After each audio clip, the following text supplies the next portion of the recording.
Hello everyone, I'm PrussianPrince with another Total War Warhammer 2 tournament match cast. Here we are with Warhammer World Championship. Third group stage actually still. And we're gonna be watching XMT's Count Leek up against VM's Talcore. First match we've got what is this? So we have Tlaka up against the Tomb Kings. So nice to see a sub-faction. And whoa, this minimap is a little bit intimidating, but not gonna go over the builds. Hopefully they will appear on screen soon, TM. Alright, let's hit play and see what happens. So, there we go. Of course, Tomb Kings have set up a more defensive formation here because they do have the Casket of Souls. So the Lizardmen do have to advance. They do have 2 solar engines, however. Oh no, actually that is 1 and the second on. So they should be able to also put on their own long-range support soon enough. Cascade already starting to do quite a bit of work onto this cohort of Sotek. You can see it's down to 81. And I hear a net somewhere. Looks like, yeah, Tic-Tac-Toe has been netted and he's being shot at by a bunch of Ushabti Great Bows, also the Chosen of the Gods here as well, so we'll see how that works out. Taking some damage, not a huge amount just yet. Ooh, that actually did a little bit more damage. But that expired, so Tic-Tac-Toe is going to be just fine. However, he has lost half his HP, so gonna have to be a little bit more careful with him for now. Solar Engine seems to be targeting some of these Ushabti Great Bows. Alright. And by the way, I have added the scoreboard up top. Hopefully it looks okay-ish. Obviously, it's not the final iteration, because I might be fiddling around with more graphics, but for now it should be acceptable. Alright, so, what do we got? Well, oh, actually, give me a second. Oops, there we go. I just had to pause it for a second. Okay, so Court of Sotek is basically already gone. And that's like a very, very bad situation for the Lizardmen. However, the rest of the units are getting in, and also we have some Skin Cords and Javelins being pushed around here to try and hit some other units. We do see a Manticore summon coming in from Tlaka as well. Convenience Gangs here doing a very good job up against the Skeleton Spearmen. Keep in mind though that they do have Silver Shield, so they will be absorbing some of that quite nicely. We have the Stegodon and Solar Engine starting to do work here, taking down the Chosen of the Gods. Our Blessed Legion of Patak here doing some work. I believe they were targeting the Code of Sotek, but it's basically almost done. Now we do have Feral Manticore netted. Looks like the Casket of Souls was being targeted by a Manticore. Actually, it's still doing damage to the Casket. So Stink Priest of Peace is over here still. So the Tomb Kings are actually engaging these King cohorts here. Surprisingly, they're kind of like in critical binding here, probably because of the red cresting skinks being on the flank. This Manticore has been routed off the field, however, it has definitely annoyed the Casket of Souls and done quite a bit of damage. Queen and Skinks here, looks like they will be targeting down to Ushabti Great Bows, who have 90 armor, but obviously no shields. Looks like this Skeleton Horseman unit will go down. A Skink Chief's coming in, looks like, what will they be targeting? They're going to be targeting the Casket of Souls, or maybe High Queen Khalida, or the Leech Priest of Light. Remains to be seen. So here we have Tic-Tac-Toe. There's a Manticore summon, which not the best position actually for the Manticore summon. I would have expected it to be somewhere more around this area because, you know, that summon being all the way over there is kind of awkward. Should have been here to attack the Casket or something else. But again, we do have... Not sure what those Skinks are doing. They're actually too far back. So right now, balance of power is slightly in favor of Lizardmen, actually, but not too much. Ooh, some big shots coming in from the Solar Engine. Feral Manticore also engaging here. Looks like it's going to be taking out the Chosen of the Gods. Tic-Tac-Toe is coming out. Looks like these Skin cohorts with Javelins here. Oh yeah, the Tomb Guard is going down, and that is a huge loss for the Tomb Kings. And because the Casket and the Chosen of the Gods and all the other missile units of the Tomb Kings are, for the most part, compromised. This does mean that it gives the Lizardmen more time to clean up the front lines so they can reach the Ushabti Great Post with other units. However, Tomb Kings still have a couple of infantry units here, so that's not too bad at all for the Tomb Kings. However, again, Chosen of the Gods basically dead. They should be crumbling anytime now. Another Ushabti Great Post. Actually, two of them falling. Wait, that one just went down and then went up. Okay, so the thing is, Manticore is going off. However, the Ushabti summon is also gonna wear out, so it's getting very, very interesting situation. However, Skink's still up, Skink cores with javelins, they still have ammo, still down with solar engines, Stegadon still in play. Even the Skink Chief can be very, very annoying to deal with in the late game, because not too shabby 400 missile strength, and again, so much ammo on the Skink Chief, so yeah. And of course, all of these units here from the Tomb Kings are very, very low in terms of HP, so if they were actually on full HP, definitely big win here for Tomb Kings, I would say. But big win, I mean, I don't know, it would be a win, but with the HP pool they have, I don't think they're going to be ending up winning here. Now, Tic-Tac-Toe is doing some work here, actually probably getting shot as well by his own Chameleon Skinks over there, but still, Solar Engine still up, gonna be doing some more work. Decent hit here onto the Blessed Legion of Ta. So yes, the King cohorts here coming into play for sure. Priest of Beast kind of in an awkward position here, but looks like more cohorts coming around. Skink's gonna be taking out the Casket of Souls here. 80 armor, so not the best, but good job here by these units, just keeping the Tomb Kings occupied while the Solar Engine and Stegadon do work. Of course, this Ushabti Great Post is going to go down. Skink Chief is still alive here.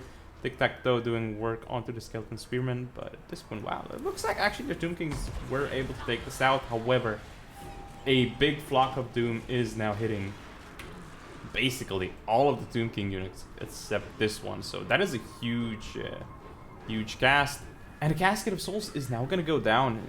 It should be crumbling. There we go. So it's on a timer, basically. It does have a little bit more ammo, so it could be shooting something like, let's say, that Skink unit doesn't have many high-value targets that it could shoot at.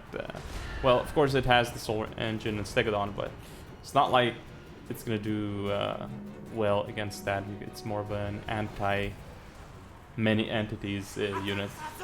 Here, the Skinks should be theoretically be losing to the Tomb Guards with halberds, but they have support from other units, so that should change the fight. But this is getting really, really close. Well, I mean, it has been close for a very long time, but now it's finally turning into the Lizardman favor.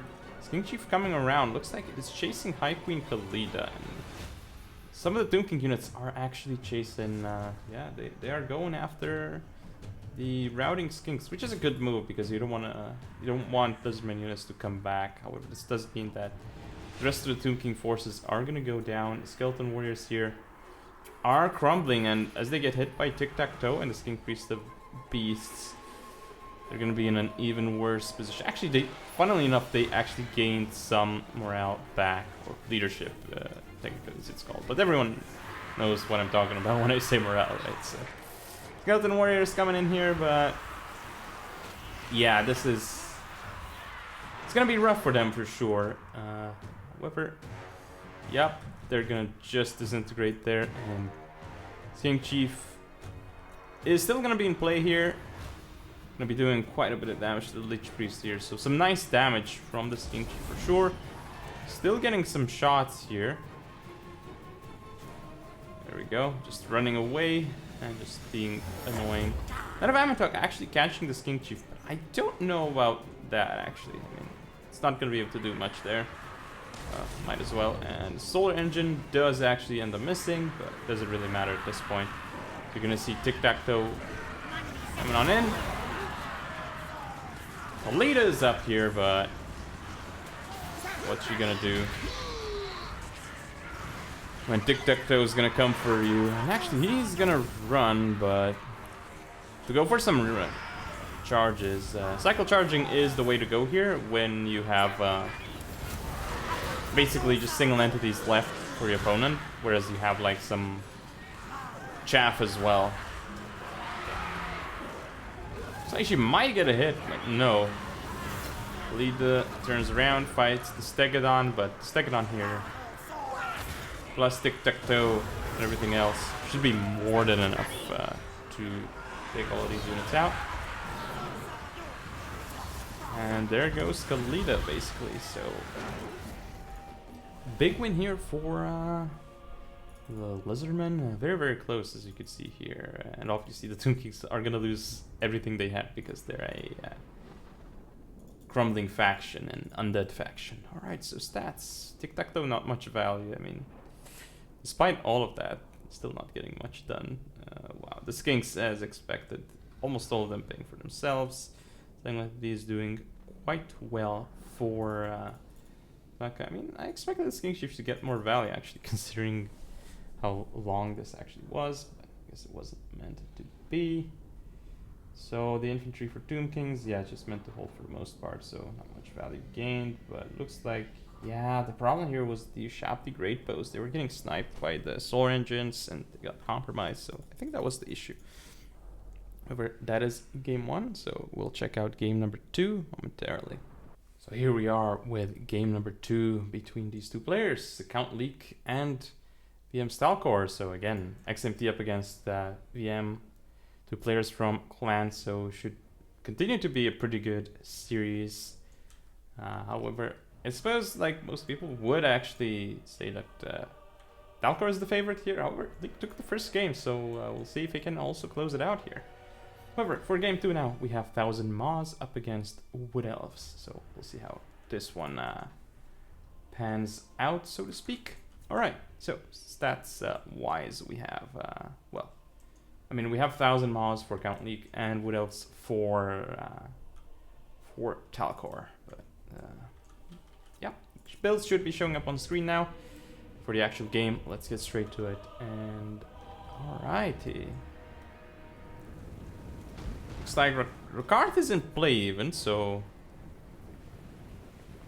probably why we have this faction as well. So the sub-faction play is strong with in Count Leek basically, so nice to see someone actually playing some sub-factions. Usually people just play the main factions because it gives you the most versatility, whereas if you pick a sub-faction, people will most likely know what you're bringing, so you're in terms of legendary lord at least, so definitely a lot more limiting and allows you to be countered more easily, so to speak. So alright, well, you can see the Dark Elves moving into the Wood Elves. This is basically a matchup that I would say even pre-patch was Wood Elf favored, but now I suppose it is even more Wood Elf favored. However, here we go.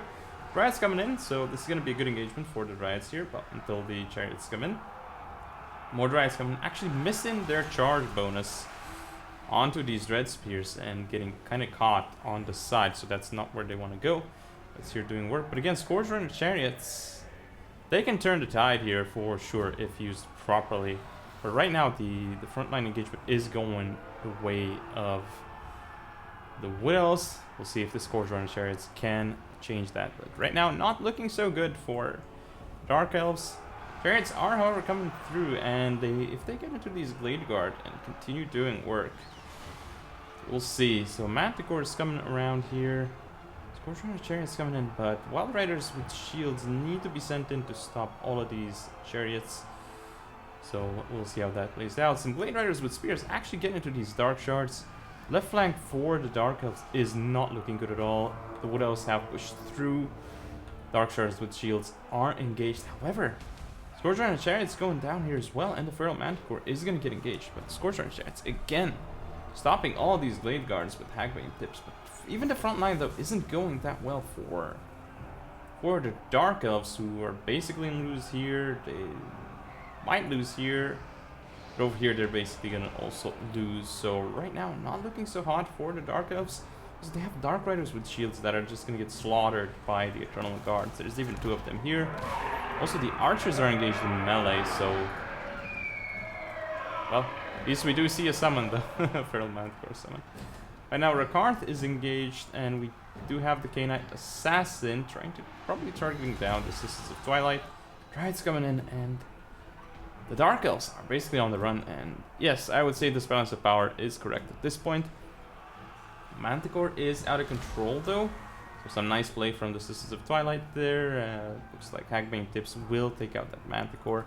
Wild Riders with shield coming out of the woodwork here. I'm not really sure where they were. Some more value is being gained here by the Wood Elves.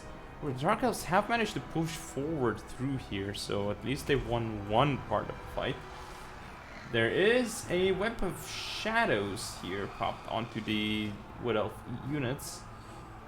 But again, the Scourge Runner Chariots are off, so not really sure what's gonna happen here. Because right now, I mean, well, it looks pretty bad for the Dark Elves for sure. Blade Guards still alive, and even the attack by the Dark Elves here isn't really panning out to be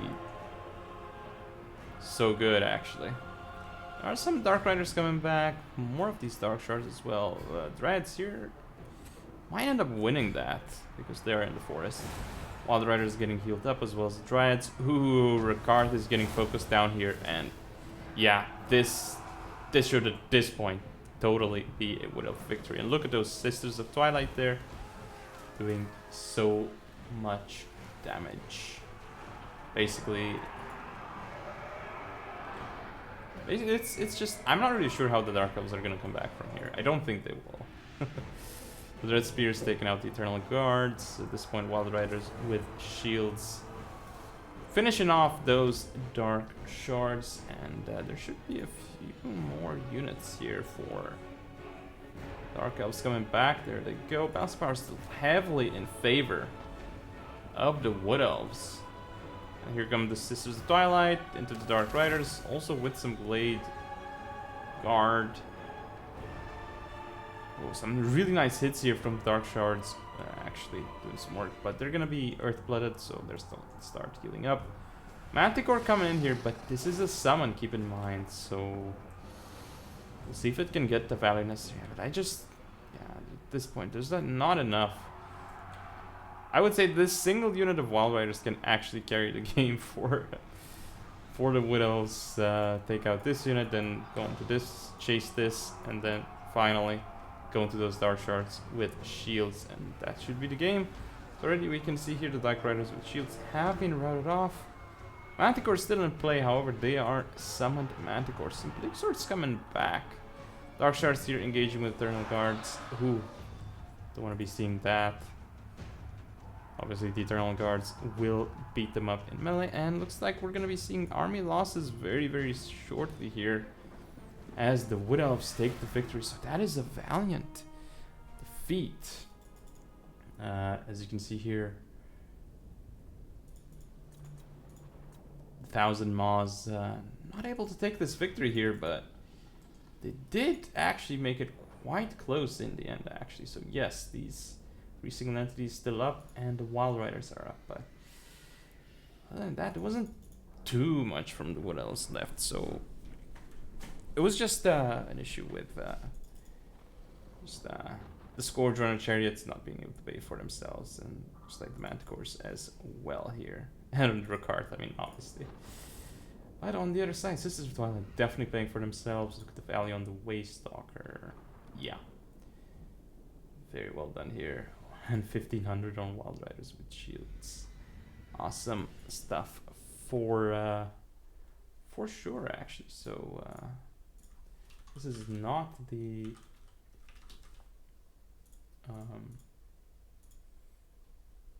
well, I mean, I guess this is what I expected from a sub-faction, but you know, this went as it did. However, I don't think that I have a third replay of this match, so yeah, I'm not sure how it ended up going. 1-1. I mean, we did see 2 sub-factions, so that is still a pretty cool series. Definitely seeing 2 sub-factions is cool, and the first game was really, really close as well, so nice to see that. But for now, thank you all for watching. Don't forget to comment, rate, and subscribe. Follow me on social media. I shall see you all next time.